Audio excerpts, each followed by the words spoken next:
All right, all right. Hello, everyone. This is Courtney Rollins with the Life in Transitions Experts podcast, host of the podcast, and the YouTube channel and the Facebook group. Feel free to check us out in any of those spaces. If you're new for the first time, or maybe you already know, Life in Transitions Experts podcast is committed to sharing professionals and helping people who are through some of their biggest transitions in life. And there's a heavy focus on real estate, the world of real estate investing, and folks who find themselves maybe in challenging situations where they may need to sell real estate and have some options there. And today I'm super excited. I love when I get to interview amazing people in the profession. And it's awesome because I get to interview Adam Schneider from one of the, or if not the number one home buying company in America. You all have seen HomeVestors, whether you probably know it or not, the We Buy Ugly Houses folks. And he is an amazing franchisee who's going to be able to share some of his awesome wisdom and his journey here with us. So let me let him jump in. How's it going, Adam? How's it going? Doing great, Courtney. Glad to be here. Yeah, that is awesome, man. So please, can you tell folks who may be not familiar with you, what is your connection with Home Investors, and how did your journey begin, and what's your role with Home Investors? Yeah, HomeVestors has started in Dallas about 1997 or something like that, and it's a national franchise system for home buying. And I joined in 2012 in Raleigh, North Carolina. And one of the things that's different about this franchise system than others is we encourage to have multiple franchisees in a market. So most franchises, like a hair salon or a massage center or something, you'll have a dedicated territory and you're the only one there. But here, we want a lot of people in the market because we share with our advertising spend. And then when leads come in, they're on a rotation basis, so we don't cannibalize leads. So we built a really big team here. And then I added a second franchise in Greenville, North Carolina, just last year. So I operate two franchises now. And before I was in the real estate business, I was in the fascinating car rental industry for 23 years. And when I was done with that and I wanted to get into real estate investing, I didn't have any background in it. My family wasn't involved in it. And so I looked for a system. And that's what I got when I went to HomeVestors. Oh, super cool. So a career transition, and you're saying that someone who has no real estate background, nothing in the family, can actually step in and be successful with that space. That Yeah. is pretty cool. What were you doing in the car rental space? Oh, I started off at the very lowest level and worked my way up through management and was a vice president with Enterprise Rent a Car in my last role with those guys. Oh, wow. And I know you said that the actual following a model seemed to be one of the things that attracted you to home investors. But why real estate? Can you say more about why real estate investing?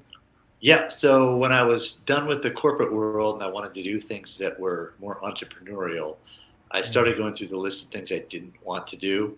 And I didn't want to do something that was going to be food related or was going to rely on a lot of part-time employees and have a high range of hours there. And I wanted something that was going to be able to develop into having opportunities for passive income. And so the real estate investing clicked those boxes because you can do it for as many hours or as few hours as you want. You can have a big team or a small team or no team, and you can buy rental properties or buy properties and then sell them with owner financing. So there's different ways that you can end up having a passive stream of income over time. Very awesome. And by passive, and how do you define a passive stream of income? We have some people or someone may be joining. They may be deeply familiar with real estate investing and just in general, but there may be some folks who are trying to figure out what this whole passive investing looks like. Can you share with us I'm what that so means glad to you you? brought that up because sometimes when we're in an industry, we get used to our vocabulary Oh yeah. and not everybody knows what the terms mean. So when people are flipping houses, they think of that as being work because you buy a house, you flip it, and then you're on to the next one and you don't get any residual from that. When you buy a house and you keep it as a rental and the rent is coming in, that stream of income from the rent, that's considered passive income because theoretically you're not doing any work. Well, the reality is even though we call that passive income, sometimes we're doing work. And some people self-manage their properties and do a lot of work. And even if you have a property manager, there's still some work to do. And then the other part of the passive income would be if you buy a property and you sell it with owner financing. So now in that case, you're not responsible for the toilets and the taxes and everything that can go wrong. And then you're just acting like the bank, and interest payments are coming to you. And that's really the purest form of a passive income that you can get. You become the bank. I mean, I've been attracted to, yeah, to rentals, toilet, termites, tenants, and taxes can be some of the challenges there, but having, still having the ability to increase your net worth with the purchase, the tax benefits, and like you said, that mailbox money. Even though a lot of us now are using apps where it's not necessarily coming to our mailbox, it's still nice to be able to get the funds. But seller financing, becoming the bank and being the note holder, that is amazing. How's that worked out for you so far as that side of investing? Yep, I'll answer that in a second. I do want to say when people want to be going back to the passive investor Oh yeah. rentals, I recommend that people know what their reason is for becoming a landlord, because that's going to Mm, determine what kind of property you want. So if you're looking for cash flow versus equity, you may end up with two different kinds of property that's there. a great point. And so if you're looking for cash flow, you may end up going in a more rural area. And if you're looking for appreciation on it, you may be Hmm. willing to not enjoy cash flow, but you're hoping that that property will gain in value, and that might put you into the middle of the city. So that's important for your listeners, Courtney, who are just getting started and looking at what they want to do with investing. I'm glad you So said that, now, Adam. Yeah. Oh, I'm sorry. I'm just saying. I'm glad you said that because I know a lot of folks when we think of cash flow, that's the only thing folks are thinking about. But there may be times where, depending on where the property is located, as you're saying, that it may be to your best interest to take, to hedge your bets and take some losses because of the equity that is growing and your wealth that's growing. I appreciate you saying that. But yeah. yeah. And so then you had a question about the owner financing. Did you have a Right. Yeah. specific one? Oh yeah. Just what does that look like for you, like as far as your portfolio? And I mean, it's one of my favorite things to do. It seems like it's a win-win-win for almost every person involved. But I love to hear your Right. experience with it. Yeah. So I've got a half dozen properties, so I'm not Nice. a guru with it, but Sure. generally the model has been that it's lower priced inventory, and it's usually been rural with some Oh, okay. acreage. And I run these on 20-year notes or 30-year notes. Okay. And I look for the affordability for the buyer on it. And so I ask the buyers what they can afford monthly, and then I'll back into that with the numbers to figure out how long the loan would need to go so that it matches what they're able to budget for it.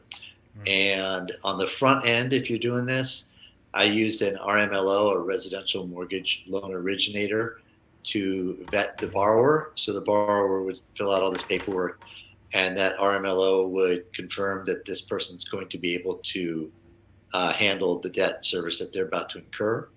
We have a deposit, it might be 10% of the purchase price, and then we have monthly payments there. And I use a third party loan servicing company, Right. Right. and Great. they deal with all that paperwork. So I try to be pretty formalized with how it goes, because if you're going to grow it after a while, you just have to have some organization in place. And there are Dodd-Frank rules Yeah. that you need to know if you're going to be doing more than a certain number of these per year, and that's why I use the RMLO in part, is to make sure I'm in compliance with all those rules. That is great. I know there was a while where some people were being even predatory.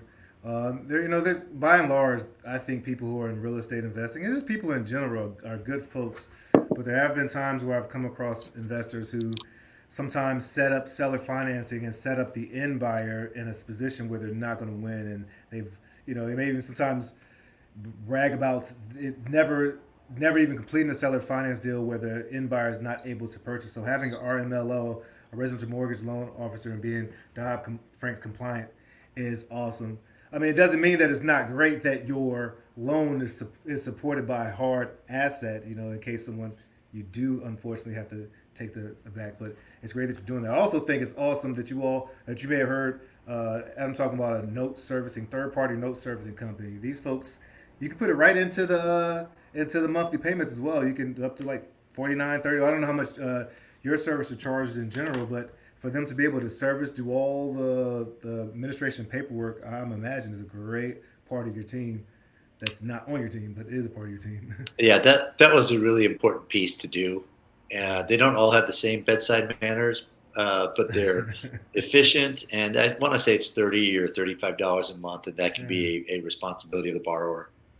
That is awesome. That is awesome. So, is home investors the way you're finding some of these properties opportunities? I imagine. Right. So there's really sort of two camps of people, Courtney, who come to join HomeVestors. You either have people who were in the corporate world, like I was, who want to get into real estate and have no knowledge and they want a system in place.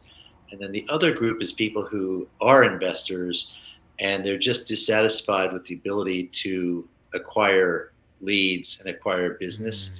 You can't just go through MLS. And so part of the secret sauce for HomeVestors is a really sophisticated advertising platform. There's a third-party advertising wing. So what happens is everybody who's a franchisee and an ad council, an advertising council, they'll all send their money to the home office, and then the advertising wing will give recommendations on how to spend the money.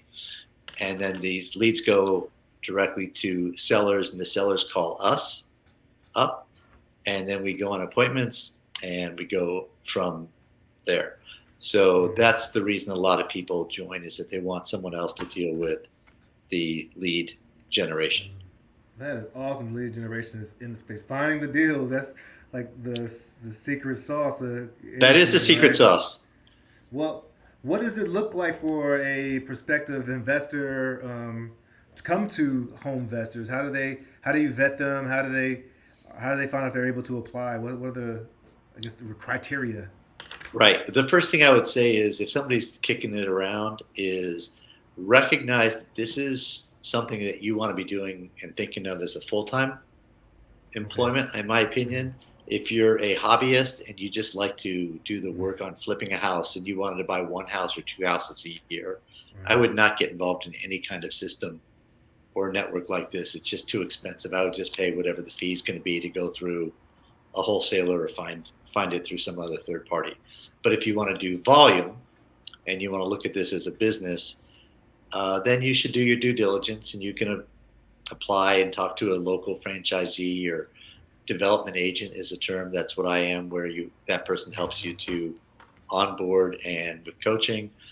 And if you've never been involved with a franchise, there's something called an FDD. That's a franchise disclosure. And so you're going to want to do your homework, talk to people who are in the market, talk to people who've done it, and just vet it out and hear the good and the bad and the ugly, and decide if it's for you or not. But it can be a pretty quick process if you want it to be. Gotcha. And what about the commitment? Is there a hey, if you're on board, you need to be on board for this type of many Yeah, years it's or not hours? Or? it's not free, so don't think it's Imagine. free. So without getting too deep into all the costs, there's an entry cost, and then you really need to have the money to spend for advertising. That's your heavy that's your heavy spend, and so you want to make sure you're capitalized. And there's a lot of people who just aren't capitalized enough, and Right. it's really tough because you need a runway to get going and Right. to build your business. And I've seen some folks. That lead generation we just said is the challenging part, but cultivating and nurturing the leads is something that is also super important.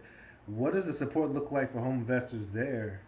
Right. So whether you're with HomeVestors or any system, Right. really, any network, any group, you're going to want to have a really good lead generation system, and then you need a really good CRM, customer management system, in place.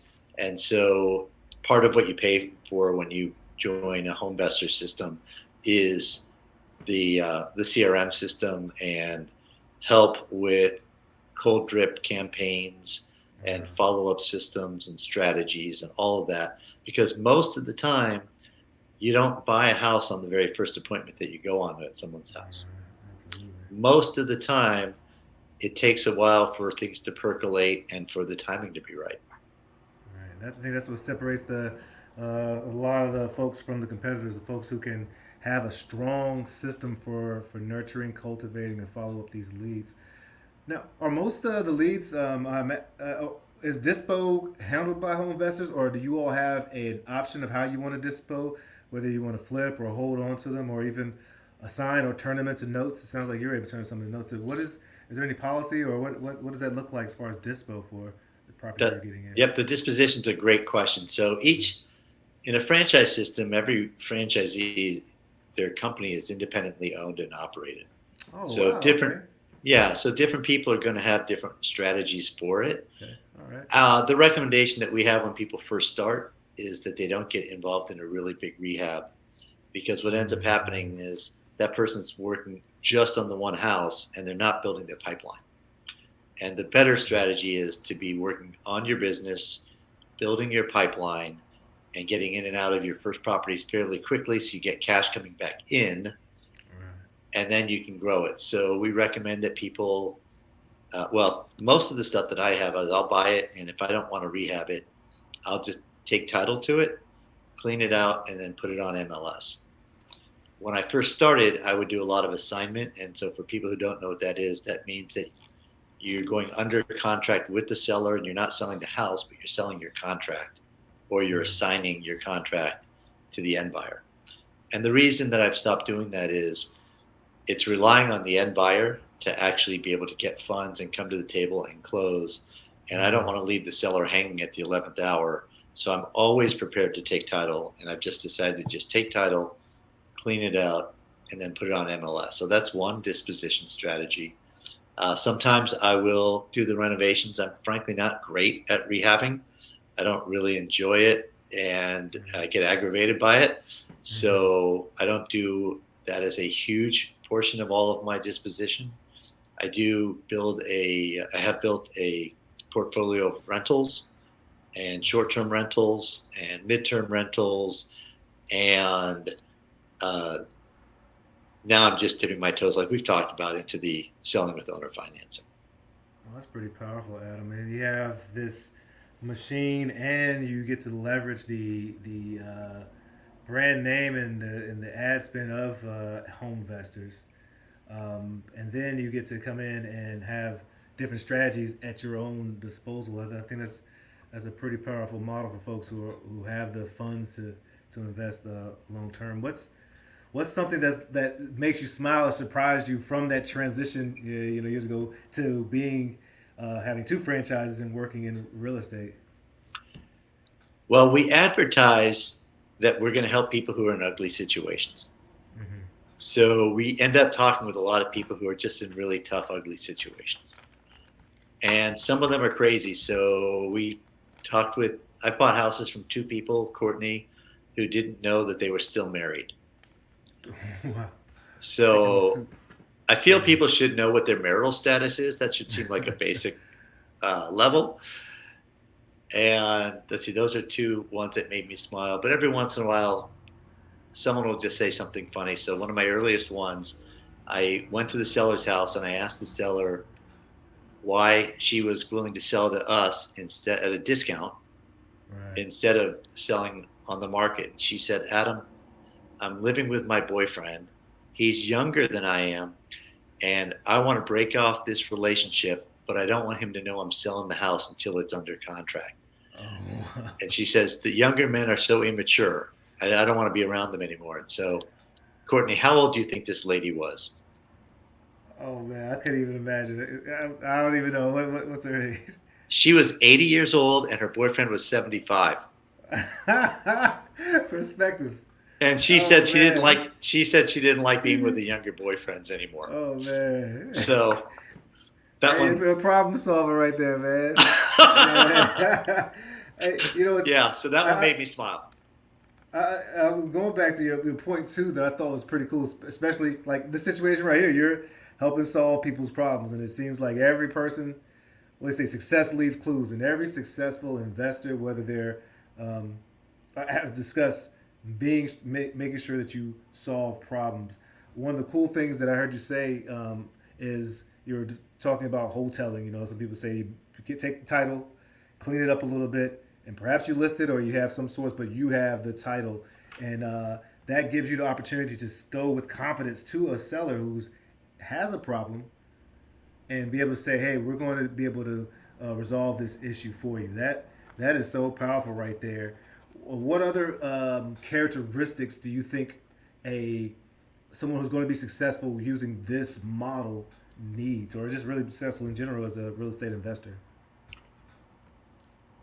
First thing I would say is you have to have a history of being able to overcome obstacles, have Mm. some grit, Mm-hmm. because you have to kiss a lot of frogs to find a princess in this business. You are going to a lot of houses, and most deals are not going to work out because there's an equity issue or there's not enough motivation from the person for them to be willing Mm. to take a discounted offer. So grit's a key one. Great. Listening skills is a key one Mm-hmm. because, like you said, we're here to problem solve, and oftentimes the way it works is we're doing terms and conditions that are things that a retail buyer wouldn't do. Mm-hmm. Either a letting someone stay in the house for a little bit after they close, or being willing to wait 6 months until they're ready to sell, or dealing with a house that needs so much work. So you need to find out what the issue is so you can find out how to match up and provide an opportunity that's a good solution for everybody. Being able to live in the world of the prospective seller is so important, and that's what I hear you saying. And that word grit, some people being able to kiss a bunch of frogs. I hear a lot of people who want to get involved, and I am fortunate to talk to a lot of people who want to get involved in wholesaling or real estate investing.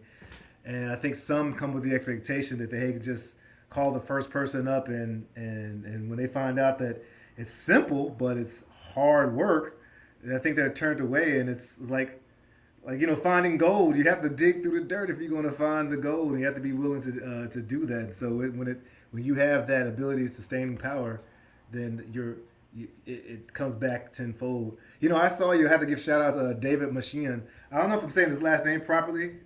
Is that his name, David Machine? I pronounce it differently, but I'm not sold that I pronounce it the right way. So, but I know who you're talking about.